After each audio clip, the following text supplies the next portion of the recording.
What's going on, guys? My name is Rionyxiel. It's your boy, Robino. Today we're here to do a movie review for Pet Sematary. This movie was not terrible, but not the greatest movie I've seen in a long time. Right. I have seen the original Pet Sematary. You have? Okay. Not so much the sequels, Pet Sematary 2 and all that stuff. Oh, okay. Yeah, I think Sematary came in '84, but we're not here to talk about that one because Robino has never seen the original Pet Semataries. Right. So we have nothing to compare it to, and it'll be lost on him back and forth and stuff. So we're just going to discuss the 2019 movie that we just watched. Right. Now, in your opinion, how did you overall feel about this movie? It was another scary movie. Nothing really special about it. I mean, besides maybe the actual, finding out, how they brought people back to life and all the kids. And why all the kids go to the Pet Cemetery and stuff like that. I mean, they did leave a bunch of plot holes and stuff in there. And overall, the movie wasn't really that terrifying, other than a few jump scares, which is not the point. This is more of a psychological thriller. Your concept of this thing's evil, this thing's coming back. We can kill it technically, but you can't really stop it. Well, it's just a very dark descent into psychology, and it's an interesting movie in that take. Right. But overall, not really a scary horror movie, considering it's a horror thriller. Yeah. So, which he didn't even know about it. He thought it was like a kids movie. I really thought it was a kids movie. I thought it was gonna be like one of those kid movies where the ghost comes or something. Like it's like a fun scary ghost or something. I don't Family know. ghost, like Casper, kind of. Well, I wouldn't even say that. More like, oh my gosh, the cat died. So we see the ghost of the cat and something. I don't know what I was expecting. Anyway, this movie follows a family. They're leaving their busy lives wherever they were coming from. I think it's New York? Boston. Boston. Was it Boston? Okay. He's a doctor, medical professional. Mm-hmm. He's going to the country to get more laid back, be more of a family man, all the whole stuff like that, trying to get laid back and a more peaceful life. Right. He goes there.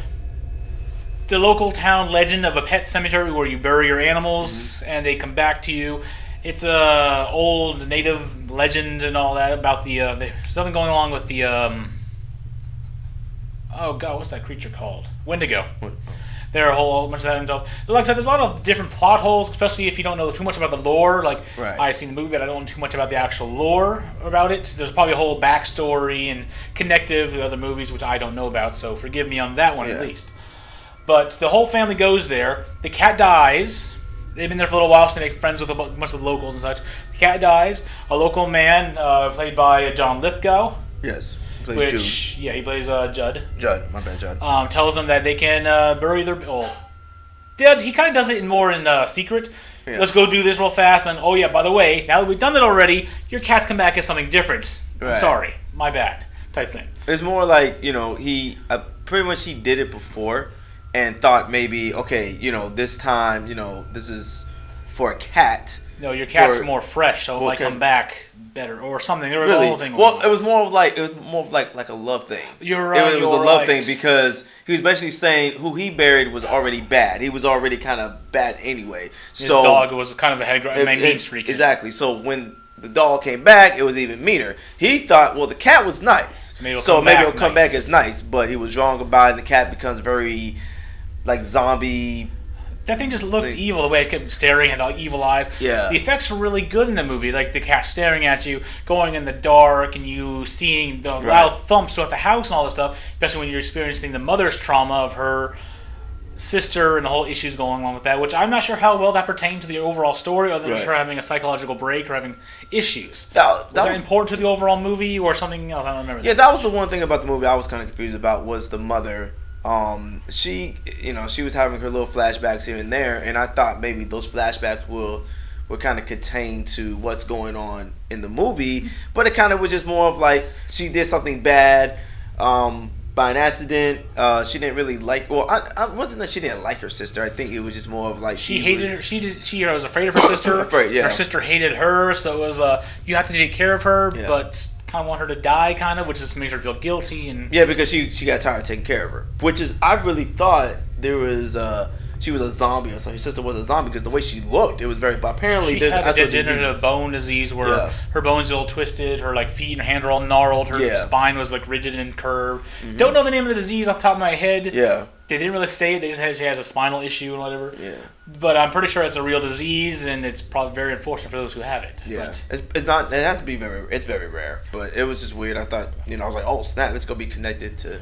But it wasn't, to my knowledge, unless there's some underlying small connective story here. But at the same time, there didn't seem to be much.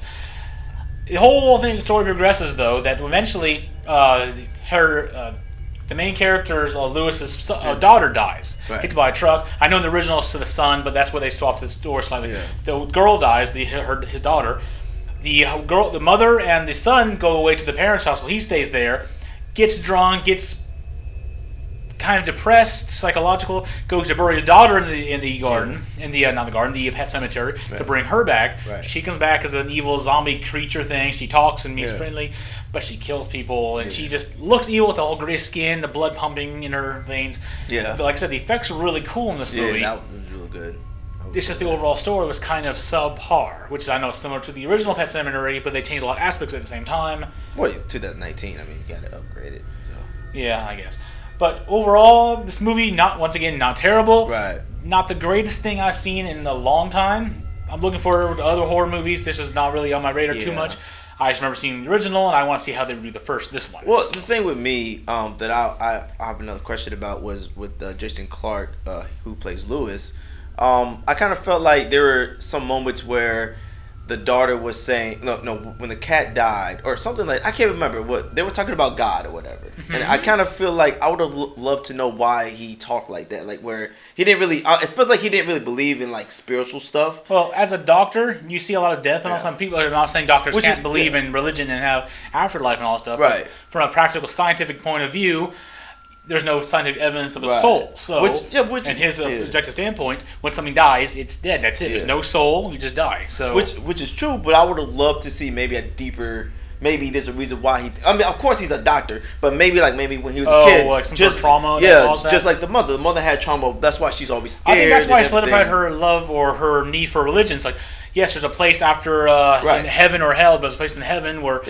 My sister could have gone. Maybe I'll try to get to. I'll be a good person, so I can go there to get rid of my guilt and all that stuff. Right. He's like, nope, your done is done. Yeah. But that was one thing. That was the whole conflict between the mother and the father. Was that religion thing? Which I did love, but I just I wanted a little bit more of that. Maybe just a little bit more details of why. But maybe, like I said, maybe that's just who he is. Maybe when he became a doctor, that's what's up. Don't really need too much of the backstory, but it's. Not that important. Yeah, like I said. But overall, movie was cool.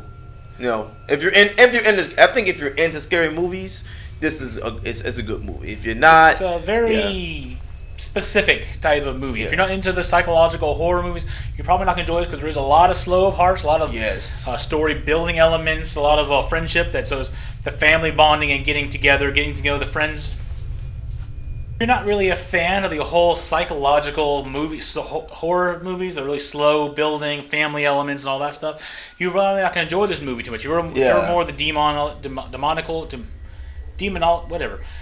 evil-filled poltergeists coming after you, horror elements, maybe this movie will not be for you because there's a lot of slow elements going on here, a lot of family building, a lot of personality, a lot of story building elements where you get to know the family, the loving bond of the family. So when the death happens, it's more profound and you feel it more, just like they do. That's the whole point. If you get to know the family for 5 minutes and then somebody dies, it's like, oh well, it's sad, but I don't feel any connection to her. But you see how loving the parents are to her. You see her creative spirit and all that stuff. Then to watch her die and turn into something else. That's where the psychological horror happens. You know he's doing wrong, but you want him to feel good and have his daughter back, and it's just sad. That was one thing I did like though, because I kind of felt bad, but at the same time I definitely understood. No, you fool! Stop. It's like don't do it, but I kind of understand. You want. That's the whole thing though. Judd explained that it was a. Magical effect was as being a lure. Yeah. Once you try the first time, it felt good, and then you wanted it to work. You're right. So that may have been the magical effect of the burial site, where it wants people to bury them so they can come back as these creatures that will.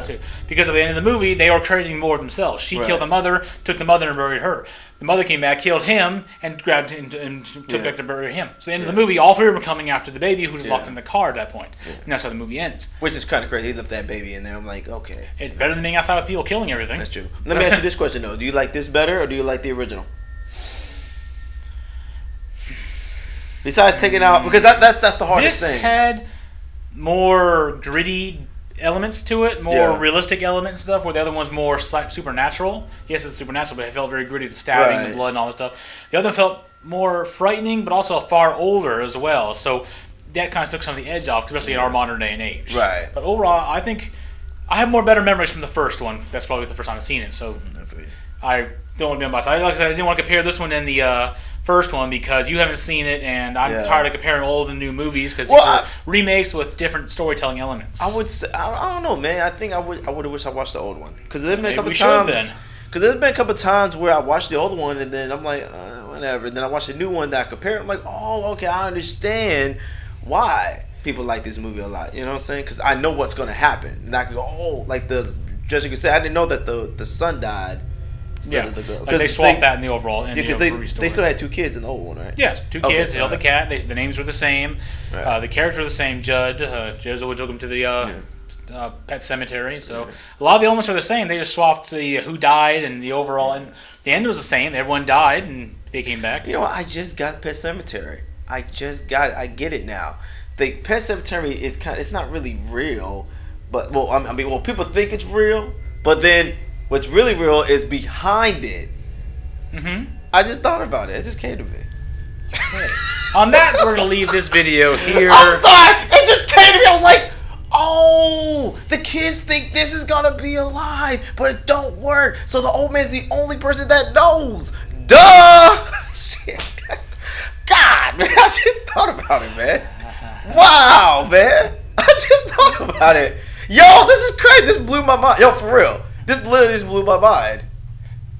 It blew my... I'm sorry. It just blew my... I'm sorry. I had to say that. It's 3 days for that to happen. It really... No, wait. Hold on. Yeah. No, we saw it. Oh, yeah, we did see it. 3 days ago.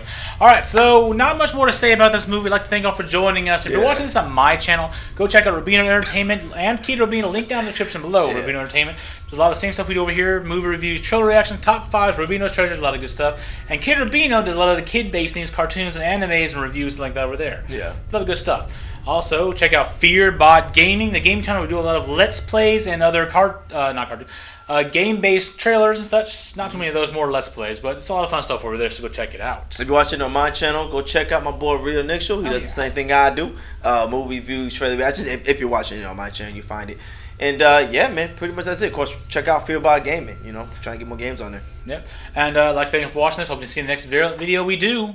Bye. Peace out.